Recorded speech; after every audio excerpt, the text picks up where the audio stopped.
Good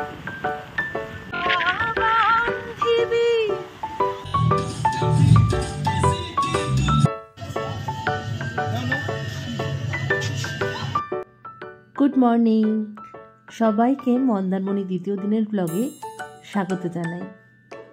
এখন আমরা রয়েছি মন্দারমণি, আর এই হচ্ছে আমাদের রুম থেকে সমুদ্রের ভিউ।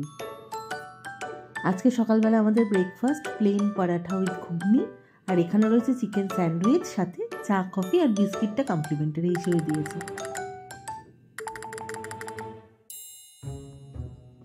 গতকাল আমরা যে সময় এসে পৌঁছেছিলাম মন্দারমণিতে বেশ বেলা হয়ে গেছিল, তাই সকালবেলাটা আমরা সমুদ্রটা আর দেখতে পারিনি বা আসা হয়নি বিচে আমাদের।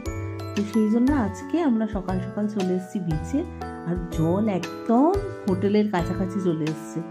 দেখুন ভালো করে, একদম মানে বেশ জল, মানে মন্দারমণি সমুদ্র তো একটু দূরে থাকে, হয়তো এখন সকাল বলে এগিয়ে এসছে। এই বোল্ডারগুলোর পিছনেই থাকে সমুদ্রটা, কিন্তু এখন এগিয়ে এসছে। এখন এই জন্য স্নান করা যাবে না।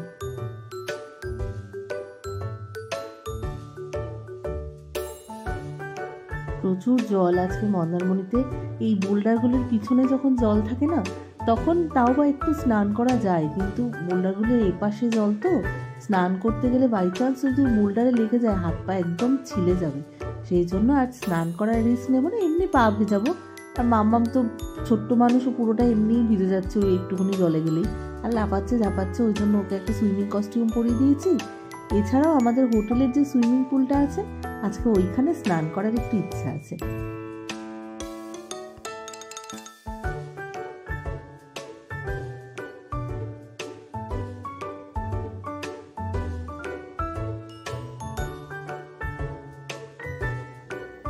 এই কাজটা ছোটবেলায় আমারও খুব প্রিয় কাজ ছিল, সেটা হচ্ছে বসে বসে ঝিনুক কুড়ানো। সমুদ্রকে আমি ছোটবেলায় খুব ভয় পেতাম, একবার প্রচুর ফাড়া গেছিল, এই সমুদ্রে প্রায় আমি ভেসেই চলে যাচ্ছিলাম। তারপর থেকে এই সমুদ্রকে আমি বেশ ভয় পাই। কিন্তু আমি যেটা করতাম সেটা হচ্ছে এই পাড়ে বসে প্রচুর ঝিনুক কুড়াতাম, আর কুড়িয়ে নিয়ে চলে যেতাম সোজা হোটেলে, আর নিয়ে যেতাম বাড়িতে। দাদু দিদা ঠাম্মি সবার জন্য গিফট দিতাম। হাতে বান্ধিবি, পা বান্ধিবি, মন বান্ধিবি কেমনে, আমার চোখ বান্ধিবি, মুখ বান্ধিবি, পরাণ বান্ধিবি কেমনে, আমার হাতে বান্ধিবি, পা বান্ধিবি, মন বান্ধিবি কেমনে, চোখ বান্ধিবি, মুখ বান্ধিবি, পরাণ বান্ধিবি কেমনে।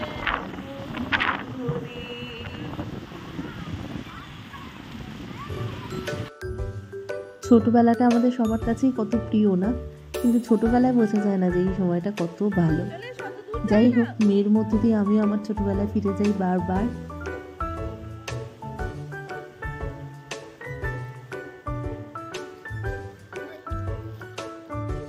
আমার জলপরি ঝপাং করে জলে নেমে পড়েছে।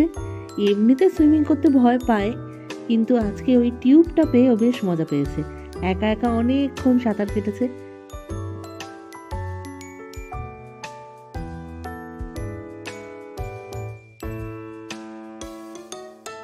আরও অনেক বাচ্চা ছিল সেদিনকে সুইমিং পুলে, বেশ ভালোই মজা লেগেছে। অনেকক্ষণ ছিলাম আমরা প্রায় সুইমিং পুলে। আমারও না এই টিউবগুলো দেখে খুব সাঁতার কাটার ইচ্ছে হয়, নিজে তো এক ফোঁটাও সাঁতার কাটতে পারি না। ওই যে বলছিলাম না, প্রায় সমুদ্রের মধ্যে তলিয়েই যাচ্ছিলাম। তারপর থেকেই তো বাড়ির লোকের মনে হয়েছিল যে না, এবার এর জলে ফাড়া, সুতরাং আমাকে কখনো ওই পুকুর নদী এইসবের আশেপাশে যেতে দেওয়া হয়নি। তো কি আর করা যাবে, আমি আর সাঁতার শিখতে পারলাম না, আর এই বয়সে এসে শেখার ইচ্ছেটাও নেই। সেই জন্য আমার আর সাঁতার কাটা হয় না, এই সুইমিং পুলে ভরসা। পাটা নিচে পাই যেহেতু, ওই জন্য ডুবে যাওয়ার ভয় থাকে না। তবে আমি সুইমিং জানি না তো কি, আমার ওই 4 বছরের ছোট্ট মেয়ে কিন্তু ভালোই সুইমিং জানে। ওই টিউবটা যদি ওখান থেকে খুলে নেওয়া হয়, ও কিন্তু একটুখানি সাঁতরে ওর পাপা অবধি পৌঁছে যেতে পারবে, কেননা ও সুইমিং শেখে। আমি দিয়ে দিয়েছি একদম ছোট্টবেলায়, বড় হয়ে যদি আর সময় না পায়, ওই জন্য ছোটবেলায় একটু সুইমিংয়ে দিই, অন্তত সাঁতারটা শিখে রাখা তো ভালো, সেই জন্য।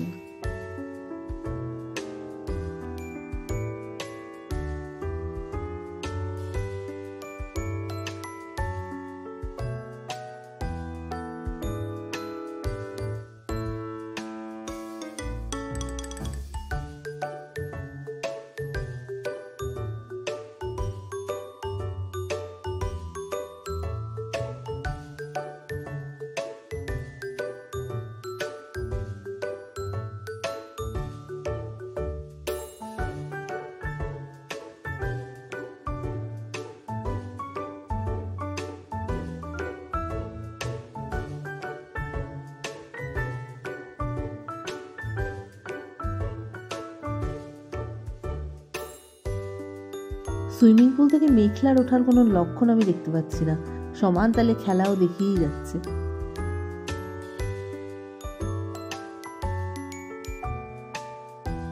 সন্ধেবেলায় চলে এসেছি মন্দারমণি মার্কেটটাতে। বেশ কিছু মাছ এখানে বিক্রি হয়। আমরা এখান থেকে স্কুইড খাই, স্কুইডটা খুব ভালো বানায় এই দাদা। একদম মন্দারমণির যে মেন মার্কেটের যে বিচের সিঁড়িটা নেমে যাচ্ছে তার একদম ডান হাতে প্রথম দোকানটা, খুব ভালো ওরা স্কুইড রান্না করে দেয়।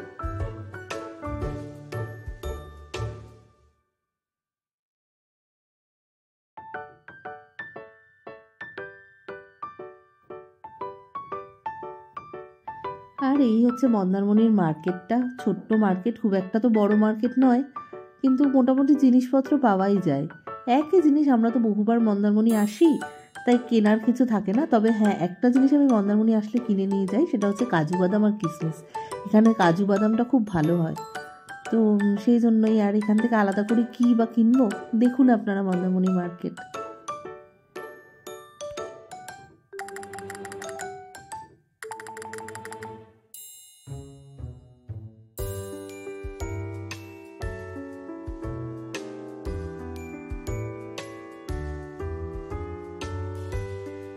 এই যে এই দোকানটায় আসলে আমরা মন্দারমণির থেকে এই দোকানটার থেকেই কিনে নিয়ে যাই, যে কোনো কিছু, পোস্ত বলুন বা পেস্তা বলুন, কাজু বলুন, কিশমিশ বলুন, আমরা এই দোকান থেকেই কিনি। খুব ভালো দেয় দাদা, এখানে কাজুর দামটাও রিজনেবল। আমি বেশ 1 কেজি করে কিনে নিয়ে যাই, 1 মাস মতন থাকেও, 1-1.5 মাস থাকে, মানে কোনো রকম কোনো প্রবলেম হয় না, পোকা লাগে না বা কিচ্ছু হয় না, সুন্দর থাকে, খুব ভালো কোয়ালিটির কাজুগুলো হয়।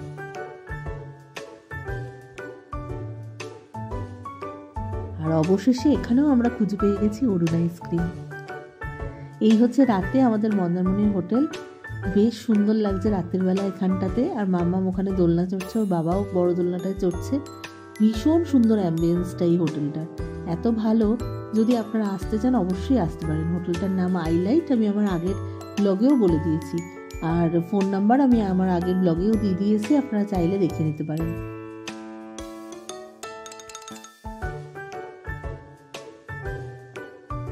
আজকে মন্দারমণির আমাদের শেষ দিন, আমার মন্দারমণির ব্লগেরও এটাই শেষ। যদি আমার ব্লগগুলো মন্দারমণির আপনাদের ভালো লেগে থাকে তাহলে অবশ্যই আমার চ্যানেলটাকে লাইক, শেয়ার আর সাবস্ক্রাইব করে দেবেন। যদি কিছু জানার থাকে তাহলে কমেন্ট সেকশনে কমেন্ট করে দেবেন, আমি রিপ্লাই দিয়ে দেবো। আর আমাদের ভিডিও এত যত্ন নিয়ে দেখার জন্য, এত সময় নিয়ে দেখার জন্য আপনাদের সবাইকে অনেক ধন্যবাদ।